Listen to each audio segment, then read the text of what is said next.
Hello good evening साथियों, आप सभी का स्वागत है आपके अपने YouTube channel CDP queen Himanshi ma'am पर। आप मेरे साथ कर रहे हैं अपनी सीटेट के लिए मैथ्स पेडागोजी की क्लासेस, जिसके कई सारे भाग हम करवा चुके हैं आपको और आज उसका नेक्स्ट पार्ट है। तो चलिए शुरू करते हैं अपनी आज की क्लास। पहला क्वेश्चन है, प्याजे के अनुसार बच्चों की दिक् स्थान की समझ के लिए निम्नलिखित में से क्या सही नहीं है। तो पहला ऑप्शन दिया है, ज्यामितीय बोध की प्रगति एक सुनिश्चित क्रम का अनुसरण करती है। दूसरा है, ज्यामितीय बोध की प्रगति ऐतिहासिक क्रम में होती है, ना कि तर्कसंगत क्रम में। तीसरा है, बच्चों की दिक् स्थान की प्रारंभिक समझ उनके ज्ञानेंद्रिय प्रेरक अनुभवों से उत्पन्न होती है। चौथा ऑप्शन है, प्रक्षेपित दिक् स्थान समझने के लिए विभिन्न दृश्य और स्पर्शीय अनुभवों के तालमेल की आवश्यकता होती है। तो आपको बताना है इनमें से कौन सा ऑप्शन सही हो जाएगा। सभी लोग इसका आंसर करेंगे एक बार। क्वेश्चन नंबर 1 का हो जाएगा ऑप्शन नंबर 2, क्या हो जाएगा, ज्यामितीय बोध की प्रगति ऐतिहासिक क्रम में होती है, ना कि तर्कसंगत क्रम में।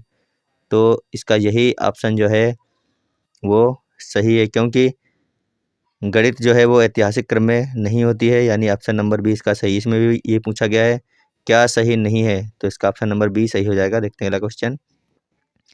अगला क्वेश्चन नंबर 2, गणित के संदर्भ में ग्रामीण क्षेत्र से विद्यालय में आने वाले बच्चों के लिए निम्न में से कौन सा कथन सही है। आपको बताना है कि गणित के संदर्भ में ग्रामीण क्षेत्र से जो बच्चे विद्यालय आते हैं पढ़ने के लिए, उनके लिए कौन सा कथन सही हो जाएगा। पहला है, उनके पास मौखिक गणितीय परंपराओं और ज्ञान की प्राचुर्यता है। दूसरा है, उन्हें गणित का कोई ज्ञान नहीं है। तीसरा ऑप्शन है, उनकी गणित संचरण निपुणता निकृष्ट है।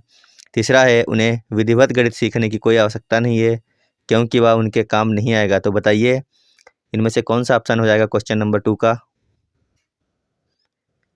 जितने भी लोग हमारे साथ में जुड़ चुके हैं सभी लोग क्लास को एक बार शेयर कर देंगे अपने सभी साथियों के पास में, और जो लोग नए जुड़ रहे हैं चैनल पर, लोग चैनल को सब्सक्राइब कर लें अपनी सीटेट की क्लासों के लिए। तो इसका हो जाएगा ऑप्शन नंबर 1, क्या हो जाएगा, उनके पास मौखिक गणितीय परंपराओं और ज्ञान की प्राचुर्यता है।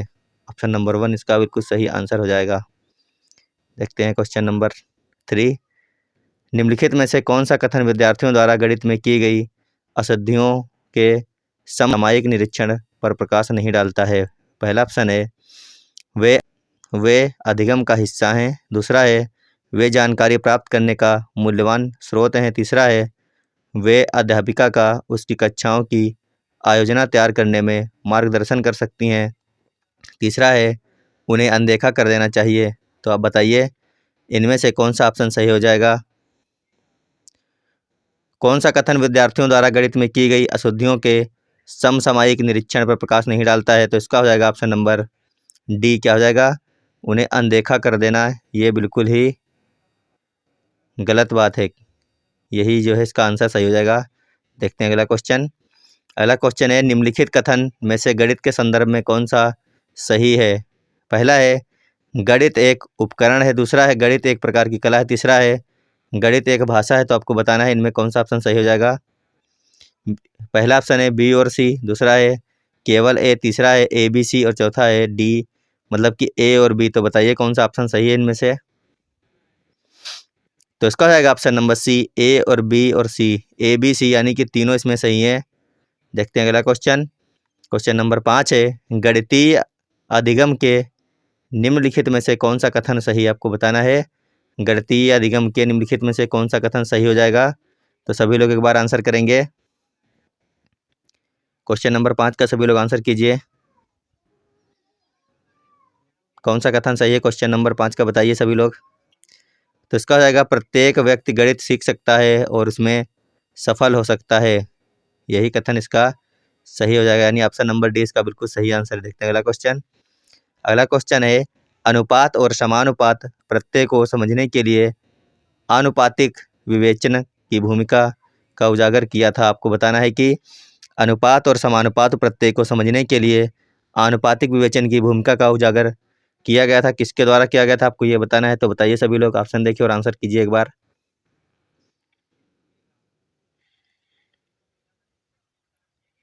तो इसका हो जाएगा ऑप्शन नंबर बी, किसके द्वारा किया गया था, जीन पियाजे के द्वारा किया गया था ये। चलते हैं अगले क्वेश्चन पर। है समावेशित विद्यालय में आप अपनी कक्षा के दृष्टिबाधित छात्रों की आवश्यकताओं को कैसा पूरा करेंगे, आपको बताना है। तो एक बार सभी लोग ऑप्शन देखिए और आंसर कीजिए इसका क्या हो जाएगा आंसर क्वेश्चन नंबर 7 का। सभी लोग आंसर करेंगे इसका। क्या उन्हें विशेष शिक्षक के पास भेज सकते हो? नहीं। उन्हें अभ्यास के लिए अतिरिक्त समय देकर? ये भी सही नहीं है। उन्हें उच्च उपलब्धि वाले छात्र के साथ बैठा देंगे? ये भी सही नहीं है। इसका ऑप्शन नंबर 1 सही है। शिक्षण अधिगम की वैकल्पिक प्रणालियों और साधनों का प्रयोग करके उन्हें उनकी आवश्यकताओं की हम पूर्ति कर सकते हैं। ऑप्शन नंबर 1 इसका बिल्कुल सही आंसर हो जाएगा। अब चलते हैं अगले क्वेश्चन पर। अगला क्वेश्चन है निम्नलिखित प्रश्नों के उत्तर सही विकल्प चुनिए। पहला है प्राथमिक कक्षाओं में बच्चे गणित में क्या सीखते हैं? इसके आकलन का ध्यान किस पर नहीं होना चाहिए? तो आप लोग बताइए इनमें से कौन सा ऑप्शन सही हो जाएगा। प्राथमिक कक्षाओं में बच्चे गणित में क्या सीखते हैं? इनकी आकलन का ध्यान किस पर नहीं होना चाहिए? तो इसमें कौन सा ऑप्शन हो जाएगा क्वेश्चन नंबर 8 का? सभी लोग आंसर कीजिए। तो इसका हो जाएगा ऑप्शन नंबर 3 गणित की समस्याओं का जवाब देने में सटीकता जो है ये बिल्कुल सही आंसर हो जाएगा इसका ऑप्शन नंबर 3। इसके आकलन का ध्यान गणित की सटीकता गणित की समस्याओं का जवाब देने में नहीं होना चाहिए। आगे देखते हैं। प्रारंभिक कक्षाओं में एक गणितीय अवधारणा के विकास में निम्नलिखित निर्देशों का अनुक्रम किस प्रकार किया जाना चाहिए? पहला है चित्र बनाना, दूसरा है प्रतीकात्मक प्रतिनिधित्व का उपयोग करना, तीसरा है अनुभव प्रदान करना, चौथा है भाषा के माध्यम से समझाना। तो बताइए ये किस क्रम में लगाने हैं हमको? आंसर करेंगे सभी लोग इसका।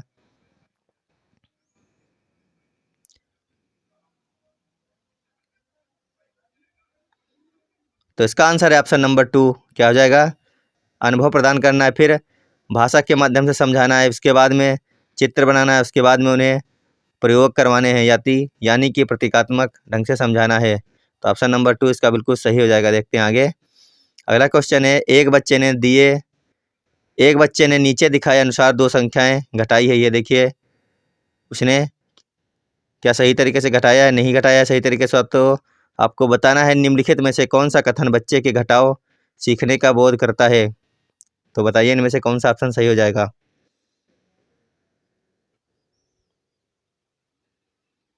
तो इसका जाएगा ऑप्शन नंबर 1 बच्चे को घटाव की प्रक्रिया में स्थानीय मान के बारे में गलत धारणाएं हैं। उसको स्थानीय मान के बारे में नहीं पता है, इसीलिए उसने गलत तरीके से घटा दिया है इसको। आगे देखते हैं। अगला क्वेश्चन है अधिगम और आकलन के चक्र के निम्नलिखित चरणों को क्रम से व्यवस्थित कीजिए। आपको ये सारे के सारे क्रम जो दिए गए हैं चरण इनको व्यवस्थित करना है। कैसे कैसे हो जाएगा बताइए सभी लोग इसका आंसर कीजिए।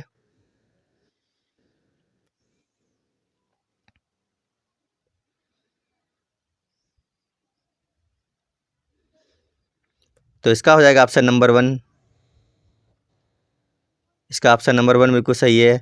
सबसे पहले शिक्षण अधिगम और आकलन की योजना बनाना और उनका संगठन करना, उसके बाद में शिक्षण अधिगम के साथ एकीकृत आकलन, उसके बाद में हो जाएगा ऑप्शन नंबर 3 प्रगति रिपोर्ट का विकास, उसके बाद हो जाएगा बच्चों के अधिगम और प्रगति की प्रतिपुष्टि की रिपोर्टिंग और उनका संचार। यानी ऑप्शन नंबर 1 इनका बिल्कुल सही हो जाएगा। देखते हैं अगला क्वेश्चन। अगला क्वेश्चन है बच्चों को भिन्न की संकल्पना पढ़ाने के लिए निम्नलिखित में से क्या अत्यंत उपयुक्त है? आपको बताना है इनमें से भिन्न की संकल्पना पढ़ाने के लिए निम्नलिखित में से क्या अत्यंत उपयुक्त हो जाएगा बच्चों के लिए? तो एक आंसर करेंगे सभी लोग।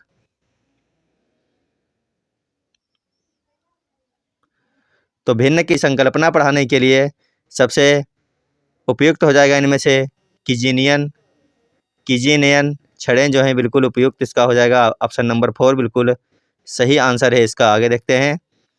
प्राथमिक स्तर पर गणित पढ़ाने के लिए निम्नलिखित में से कौन सा पहलू अत्यंत महत्वपूर्ण है?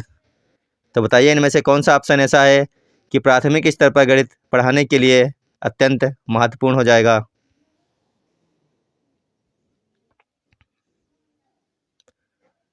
जितने भी साथी लोग नया है चैनल पर वो लोग चैनल को सब्सक्राइब कर लीजिए और सभी लोग एक बार सेशन को शेयर कर दीजिए साथी मित्रों के पास में और वीडियो को लाइक कर दीजिए एक बार सभी लोग। तो इसका हो जाएगा ऑप्शन नंबर 1 सही हो जाएगा। इसका क्या हो जाएगा? गणित को बच्चों के जीवन के अनुभवों का भाग बनाना बिल्कुल सही आंसर है इसका ऑप्शन नंबर 1। आगे देखते हैं। अगला क्वेश्चन है अशिक्षित दुकानदार द्वारा उपयोग किए जाने वाले गणित। तो बताइए इनमें से कौन सा ऑप्शन सही हो जाएगा? एक अशिक्षित दुकानदार द्वारा उपयोग की जाने वाली गणित, बताइए कौन सा ऑप्शन हो जाएगा इसमें?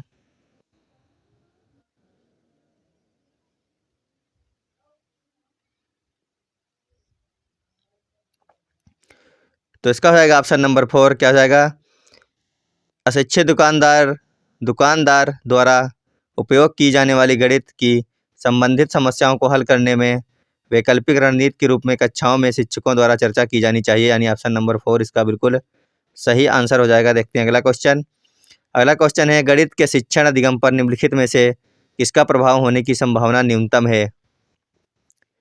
तो इसका आंसर कीजिए एक बार सभी लोग। गणित के शिक्षण अधिगम पर निम्नलिखित में से किसका प्रभाव होने की संभावना न्यूनतम है। सभी लोग बताएंगे इसका क्या हो जाएगा, ऑप्शन बताइए एक बार।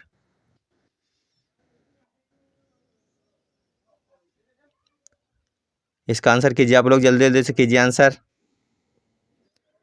तो इसका हो जाएगा ऑप्शन नंबर डी, यानी कि 4, छात्रों के गलत उत्तरों के पूरे हल देना। क्या हो जाएगा, छात्रों के गलत उत्तरों के पूरे हल देना, ऑप्शन नंबर 4 इसका बिल्कुल सही आंसर हो जाएगा।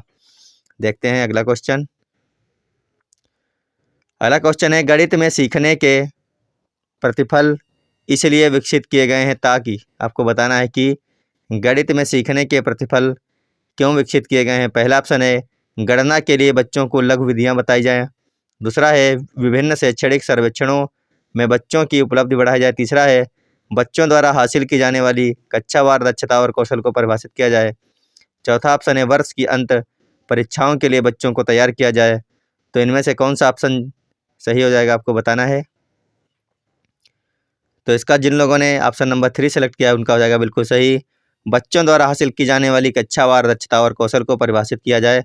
बिल्कुल सही आंसर है ऑप्शन नंबर 3 इसका। चलते हैं अगले क्वेश्चन पर। अगला क्वेश्चन है, निम्नलिखित में से कक्षा में हो रहा कौन सा कार्य एक गतिविधि, आपको बताना है इनमें से कक्षा में हो रहा कौन सा कार्य एक गतिविधि है। बताइए कौन सा आंसर सही हो जाएगा इसमें से। सभी लोग इसका आंसर करेंगे एक बार। तो इसका हो जाएगा ऑप्शन नंबर 4, बच्चों का अन्वेषण लगना। क्या हो जाएगा, बच्चों का अन्वेषण लगना, ऑप्शन नंबर 4 बिल्कुल सही है। देखते हैं अगला क्वेश्चन। बच्चों के बीच गिनती की कौशल को विकसित करने के लिए निम्नलिखित में से कौन सा पूर्व संख्या अवधारणा के रूप में सीखने के लिए आवश्यक नहीं है, आपको बताना है। तो बताइए कौन सा ऑप्शन हो जाएगा। इन चारों का आपको बताना है कौन सा ऑप्शन सही हो जाएगा। बताइए इनमें कौन सा ऑप्शन है। तो इसका हो जाएगा ऑप्शन नंबर 3, संख्या नाम यादृच्छिक रूप से पढ़ना, बिल्कुल सही आंसर इसका। आगे देखते हैं। एक बच्चे से यह पूछने पर कि क्षेत्रफल क्या होता है, उसने लंबाई गुणे चौड़ाई उत्तर दिया। क्षेत्रफल की अवधारणा के बारे में बच्चे की समझ के बारे में आप क्या कह सकते हैं। जब एक बच्चे से पूछा गया कि क्षेत्रफल क्या होता है, उसने आंसर दिया कि लंबाई गुणे चौड़ाई, तो आपको बताना है कि बच्चे की समझ के बारे में आप क्या कह सकते हैं। तो ऑप्शन देखिए और आंसर कीजिए आप लोग एक बार, इसका कौन सा आंसर सही हो जाएगा। सभी लोग आंसर करेंगे क्वेश्चन नंबर, बताइए इसका क्या हो जाएगा। तो इसका हो जाएगा, बच्चे ने किसी भी बंद आकार के क्षेत्रफल के सामान्य विचार को आयत के क्षेत्रफल के रूप में प्रयोग किया, यानी ऑप्शन नंबर 2 इसका बिल्कुल सही आंसर हो जाएगा। देखते हैं अगला क्वेश्चन।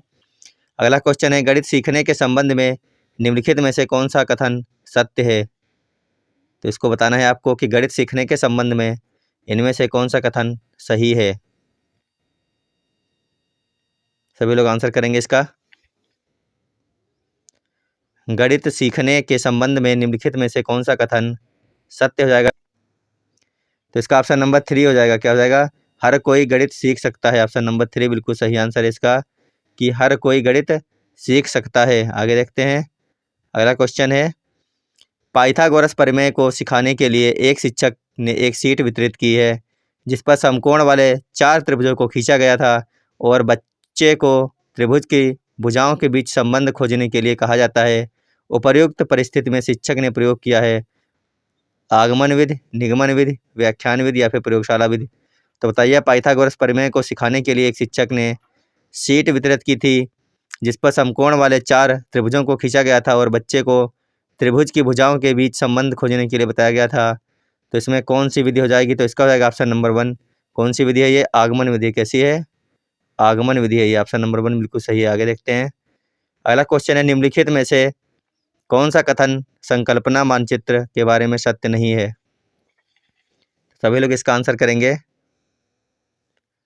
निम्नलिखित में से कौन सा कथन संकल्पना मानचित्र के बारे में सत्य नहीं है? पहला ऑप्शन देखते हैं, संकल्पना मानचित्र अंतः संबंधित अवधारणाओं और उन्हें जोड़ने वाले लिंक का संग्रह प्रस्तुत करते हैं। दूसरा है, संकल्पना मानचित्र केवल शिक्षकों द्वारा बनाया जाना चाहिए। तीसरा है, संकल्पना मानचित्र प्रकृति में पदानुक्रमित होते हैं। और चौथा ऑप्शन है, संकल्पना मानचित्र नए शिक्षण को पूर्व ज्ञान से जोड़ने में सहायक हैं। तो आपको बताना है इनमें से कौन सा ऑप्शन सही हो जाएगा। तो इसका ऑप्शन नंबर 2 बिल्कुल सही है। क्या है? संकल्पना मानचित्र केवल शिक्षकों द्वारा बनाया जाना चाहिए। आगे देखते हैं अगला क्वेश्चन। अगला क्वेश्चन है, गणित की शिक्षा का मुख्य ध्येय है। आपको बताना है कि गणित की शिक्षा का मुख्य ध्येय क्या है। सभी लोग आंसर करेंगे इसका। गणित की शिक्षा का मुख्य ध्येय क्या है, आपको बताना है। तो इसका कर रहे हैं जो लोग, ऑप्शन नंबर 3 उनका हो जाएगा बिल्कुल सही। बच्चों की गणितीय प्रतिभाओं का विकास करना गणित की शिक्षा का मुख्य ध्येय क्या है? ऑप्शन नंबर 3 बिल्कुल सही आंसर हो जाएगा इसका। देखते हैं अगला क्वेश्चन। अगला क्वेश्चन है, प्राथमिक स्तर पर टेनग्राम बिंदु के खेल, प्रतिरूप इत्यादि का प्रयोग विद्यार्थियों की सहायता करते हैं। तो बताइए इनमें से कौन सा ऑप्शन सही हो जाएगा। प्राथमिक स्तर पर टेनग्राम बिंदु के खेल, प्रतिरूप इत्यादि का प्रयोग विद्यार्थियों की सहायता किस चीज में करते हैं, आपको बताना है। कौन सा ऑप्शन इसका सही हो जाएगा। तो इसका कर रहे हैं जो लोग, ऑप्शन नंबर 1 इन भी का बिल्कुल सही। स्थानिक समझ की योग्यता में वृद्धि करने के लिए प्राथमिक स्तर पर टेनग्राम बिंदु के खेल या फिर प्रतिरूप इत्यादि का प्रयोग विद्यार्थियों की सहायता करते। तो आज के लिए बस इतने ही क्वेश्चन थे आपके लिए। तो आप लोग बताना कमेंट बॉक्स में कितने क्वेश्चन सही निकले और आपकी तैयारी कैसी चल रही है भी बताना कमेंट बॉक्स में। तो वीडियो देखने के लिए धन्यवाद। और क्लास ख़त्म होने के बाद में इस क्लास को सभी के पास में शेयर कर देना। जो लोग नए जुड़ रहे हैं चैनल पर वो लोग चैनल को सब्सक्राइब कर लेना। फिलहाल अभी के लिए धन्यवाद। Bye bye.